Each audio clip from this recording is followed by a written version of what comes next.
world wars planned and currently in action.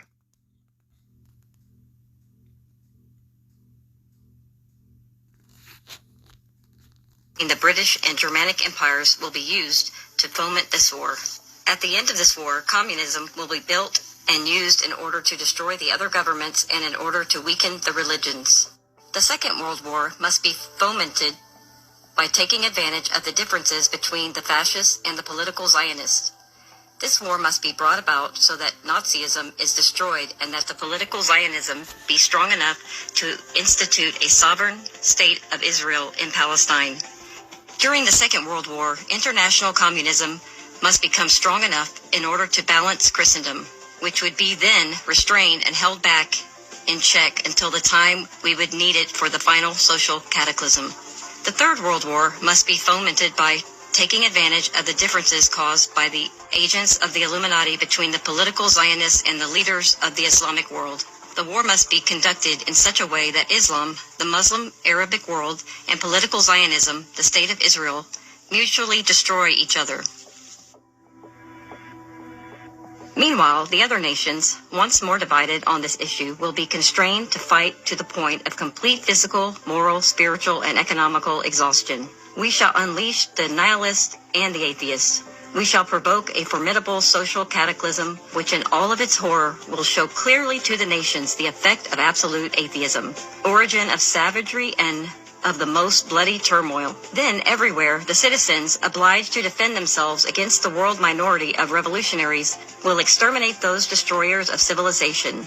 And the multitude, disillusioned with Christianity, whose deist spirits will from that moment be without compass or direction, anxious for an ideal, but without the knowing where to render its adoration, will receive the true light through the universal manifestation of the pure doctrine of Lucifer, brought finally out in the public view. This manifestation will result from the general reactionary movement, which will follow the destruction of Christianity and atheism, both conquered and exterminated at the same time. Some claim this letter is a hoax, yet it was known to have existed as early as 1910, 4 years before the start of World War I, which played out exactly as Pike stated. One ceasefire, things that we need to accomplish immediately. One ceasefire. We are unified as an Arab group. For those who think that there is a single Arab, single diplomat that is not standing with Palestine at this moment, at this time, look at our unity, look at our strength, and look what we will be doing in the days to come. All of us are united to stop this carnage against the Palestinian people now, to allow for humanitarian assistance and passage to the people who need it, food, medicine, all the elements that is needed for staying alive. We need to save human lives, and we need to save it immediately. And the third thing that we need to do, we should not allow, as humans, and us as defenders of international humanitarian law, and as UN, and as Security Council, to allow, after 75 years of our first Nakba, another Nakba to be fallen on our people by depopulating the Gaza Strip of its 2.3 million and to throw them outside to Egypt and to make it an Egyptian, problem. That should be rejected.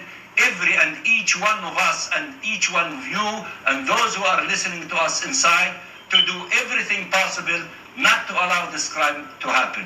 And let me at the end to say thank you to Egypt for opening Al Arish airport to allow for humanitarian assistance, which they started to receive in order to reach the people in Gaza. And thank you to our brother in Jordan, because His Majesty the King, with things that we need to accomplish.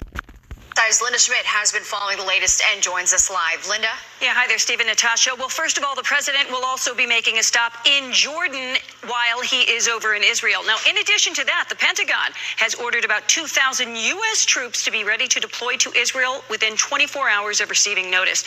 What they will be doing once they get there, they will be helping with medical, security, and logistical support for the Israelis.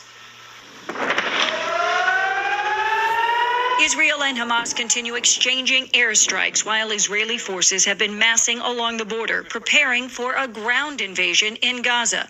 Some believing it could happen at any moment in response to Hamas slaughtering more than 1,300 Israelis in a surprise terror attack. U.S. support is visible, with another aircraft carrier making its way to the eastern Mediterranean. We became friends. We started talking. Nick Rockefeller.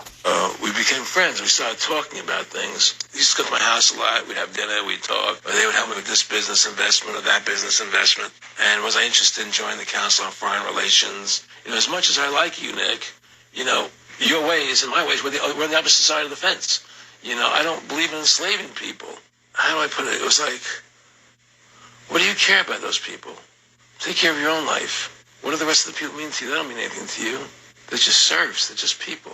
It was just a lack of caring. I used to say to him, what's the point of all this? You have all the money in the world you need. You have all the power you need. What's the point?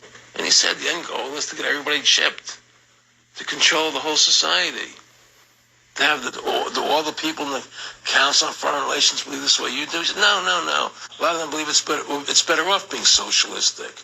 You know, we have to convince people that socialism is really capitalism. Because America's becoming a socialist country. It's a communist country today. And the goals of the banking industry, private banks in Germany and England, all over Italy, all over the world, they all work together. They're all central banks. The whole agenda is to create a one-world government where everybody has an RFID chip implanted in them. All money is to be in those chips. Right? There'll be no more cash. And this is giving me straight from Rockefeller himself. This is what they want to accomplish. If they say you owe us this much money in taxes, they just deduct it out of your chip digitally. On a one-world government, controlled by them, everybody being chipped, all your money in those chips, and they control the chips, and they control people, and you become a slave. You become a serf. That's their goal. Nick Rockefeller. I am clearly the richest man, so I should be the one to run the super secret central bank. I own all the oil in America. I'm clearly richer than you will ever be, hula girl. I should run the super secret central bank. You're nothing compared to me, lube job. I shall run the secret bank. Silence! Supreme Master Leader, I didn't know you were going to be here. I'm not. Neither are you, dumbass. Oh, yeah, right. He's so smart. None of you shall run the bank. We have failed in the past because of openness. This time, the key to success is secrecy. The people must believe that they run the bank. Yes, brilliant. A sneak attack. What's the plan? We first create panic. Then we show them the solution. With our man in office and well-planned timing, we will have our central bank. And so the people think it is theirs. We shall christen it Federal. The Federal Reserve.